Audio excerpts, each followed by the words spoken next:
I got something really exciting for you guys. This has been requested a lot by my students, so I finally decided to put together a logo export file guide so you can have all the templates ready to go. You don't have to worry about sizing all these documents and figuring out how to export.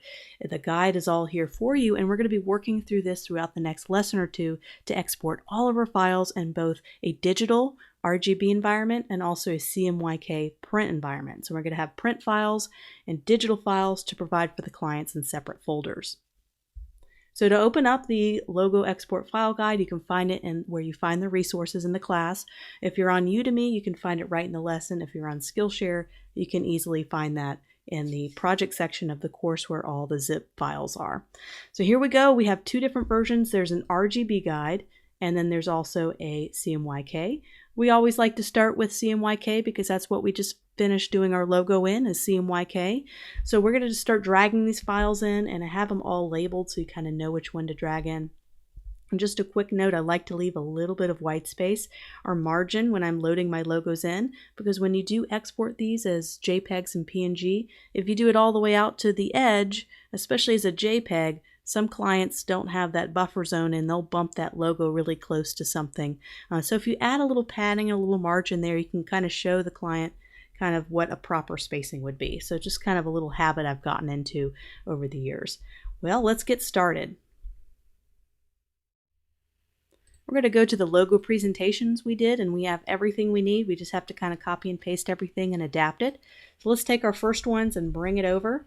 And I've already kind of set those up. You can kind of see where I set them up along kind of these margins. And down here in your layers panel, I have the guides all as a separate layer. So you can just toggle that off if you don't want to have any of that mess and you just want to kind of work off of that. You can toggle that on and off. You can also just delete this layer if you want, if you don't need those guides. That's just there for your help.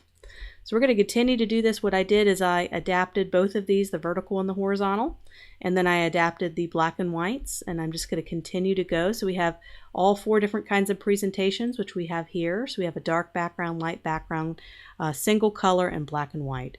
So now I'm going to do the single color and bring that in. This one's a little bit challenging because, you can't see it on white. So a little trick I do is I make it black and get it set up, and then I can just switch it back to white.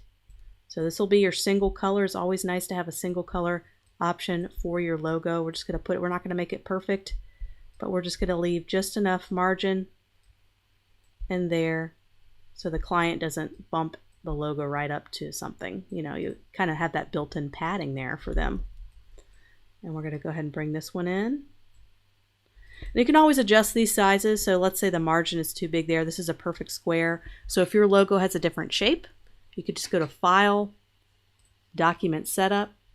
You just click on Edit Artboards if you ever want to add or edit artboards. And then I can change the size right up here. So this is a 6 by 6 inch square. And if you want to change the sizes of the document, say you want to use centimeters, I have this kind of written out in the guide. You go to File, Document Setup, and you just do drop down, and you could switch it to centimeters or whatever you want to do. So I have it in inches because that's what we use in the United States, but feel free to switch it to centimeters if you need to. So also if I want to change the size, we can. So let's go back up, and you could just change it and adjust it. But for right now, I'm going to leave it into the template because I just kind of did a square because you just never know all the different size logos you guys are going to create with it. We can also go back to our presentation and grab this version. And once we already have this done, exporting files is a cakewalk because you already have everything set up that you need to do. So this is for dark background. So it's going to be put on dark background. So that's why the text is going to remain white because it's going to be put on the darker background. So we need to have the white text. And I have a lot of clients say they need this because they're always putting it on darker backgrounds, or they need to be able to do that. So this is a very important version to have. Okay, so we have those kind of main versions there ready to go. We can also do a watermark, which we have in our presentation already set up here. So we can get that and post that in here. Watermarks are great for letterheads and different type of things. So I have it as a nice, very light gray color. And anything that's white is going to be that's transparent, so that'll export transparent, so they could put that in on any color, even if it's you know, a vanilla color page. I have this background graphic, which is what I used over here in the presentation, just so they can have that as a background to use. And so I have it nice and big. I think this is 12 inches by 12 inches. And I can go always to document setup and edit artboards to check my size. So that's 12 by 12. It's a pretty large size. So when I do export that out, that's going to be very high res. Okay, so we have another section. So this section is just for the word mark or letter mark. So this is, we need to divide our symbol because sometimes they want just the symbol. Sometimes they're going to just want the typography. So we're going to be able to provide that broken down for them. So I went ahead and loaded these in. So this is going to be just the letter mark. So with this is full color, which we kind of use our gray, so that's okay. And then we have the dark background version, which we're going to want to make this white. So you're not going to be able to see it, but when you export it as a PNG, you'll be able to see it and use it. So last one is, this is for just the logo mark, and we have a full color and then also one for dark backgrounds. So once again, we can borrow from what we already have here. So this is our full color wave or crest or whatever you want to call it. We're going to put it right there. And then we can also just go ahead and copy and paste this and have this as the white. So that's going to be for dark backgrounds. So we want to have nice and light. So it's there, you just can't see it. So you can see how quickly we were able to kind of place all these on here since we already did the client presentation. We're just kind of borrowing from that and pasting it in here. So now what do? We're going to be going to File, and we're going to be exporting these in a couple of different formats. And it's going to all, since we have the artboard system, when you export it artboards, it's going to export each one of them as a separate file. So once again, if you ever want to edit this, you can edit the size. You can add a new artboard by just going to File. You're going to do, anytime you want to edit artboards, go to File, Document Setup, Edit Artboards. You can actually add new ones. Here's kind of the new artboard. You can go ahead and click on that and edit. And you notice how they all have numbers.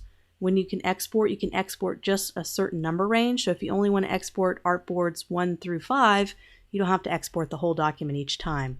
And that's going to come in handy when we start to export. So if you ever want to rename it, you go up here and rename it. And if you ever want to delete it, you just press the delete button and voila. So just kind of going through a little bit of how that artboard system works. Let's go ahead and export. This is for print and CMYK mode. So we always want to make sure it's CMYK. This document's already set up that way for you. And so we're going to go to File, Export. We're going to do Export As. We're going to do a couple different things. The first thing, we want to provide PNGs for everything. We always want to have that transparent background option for clients. So we're going to go ahead and click on Use Artboards.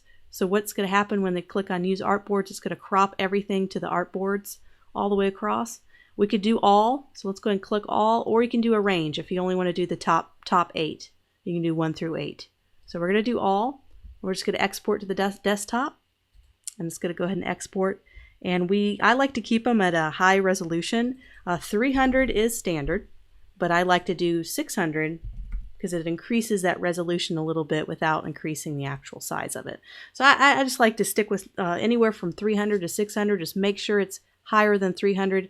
Because I have a lot of clients who put these logos and they make it really big and they don't understand how to work with files. So if I make it bigger than I need to, if they do stretch it farther than they need to, it's not going to pixelate as much. So I'm just doing this for the client's benefit to kind of help them out a little bit, bumping that up just a little bit. And we want to make sure it's on transparent. Everything default is fine. We're going to click on OK, and it's going to take a few minutes to export all those different artboards out as PNGs. And I'll kind of show you what that looks like here in a minute. So it exports all these different files to the desktop as separate little files. And we can go ahead and look and see what we have. So you can see the PNGs here that are going to be great for the client to use. I forgot to take away that little margin, so you just make sure you remove that before you export. And I have all my little symbols here. And I like to categorize these and put them in different folders. So I'll put one in a symbol folder, a full logo folder, a color version. So create different folders for your clients so that they can have a system to kind of be able to find certain files. So this would be the CMYK folder, and then you would have an RGB folder, which is what we're going to do in the next file. So these are all the print ones. Make sure you label them as such, so CMYK or print files, so they can understand whenever they go to print something or to make a flyer or a poster, they're going to use these files. So there we have it. There's the CMYK. This makes it very simple. You don't have to sit there and size everything up. And so now we're going to open up the next file, and this is pretty much the same, but it's RGB mode. It's set up in RGB color mode.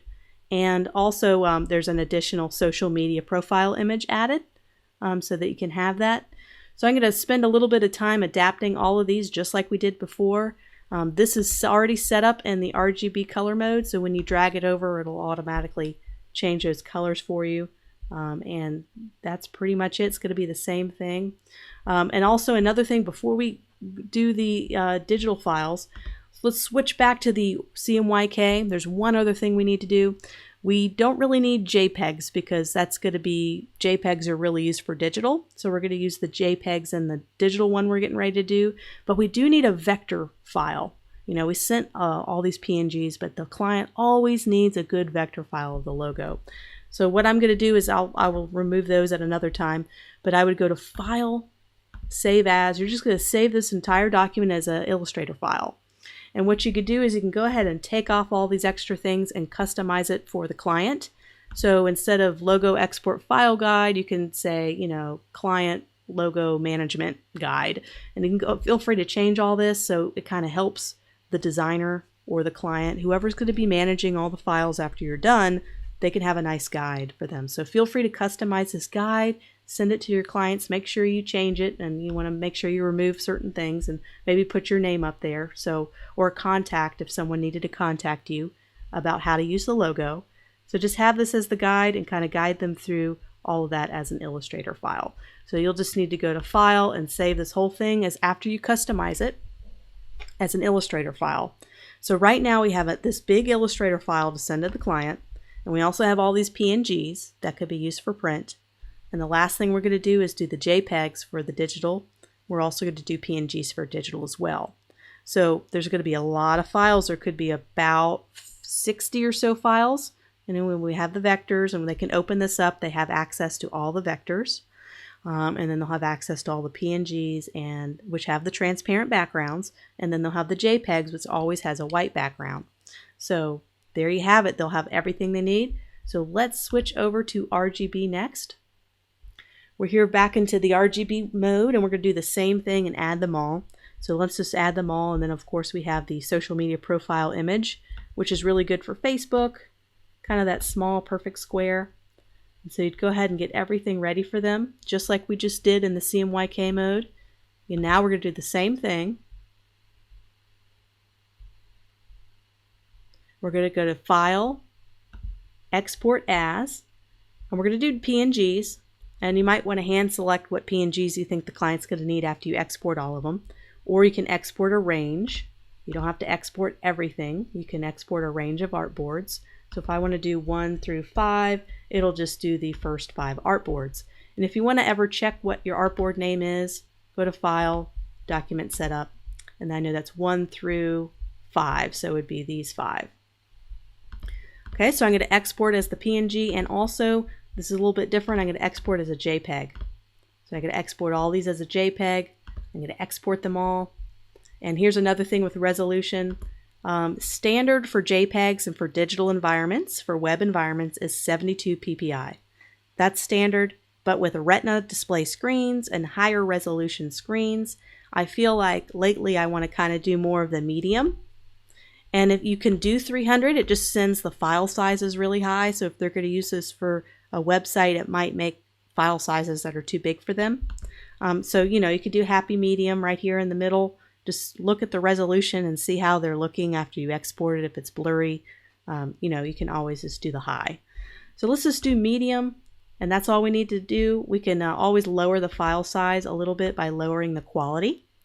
Sometimes, since this is definitely going to be used for digital, sometimes I like to lower it to maybe 8 or 9, and it just reduces that file size a little bit, which is so important when it comes to, you know, web and making sure your website loads fast. So just click OK.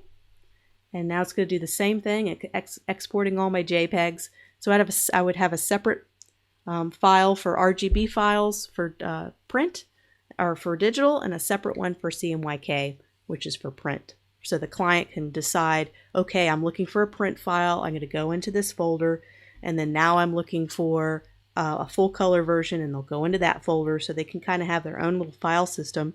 You zip all the files up, you send it to the client, you are officially done. Go ahead and send that invoice, get paid, get your other half of your payment, and you're ready to go.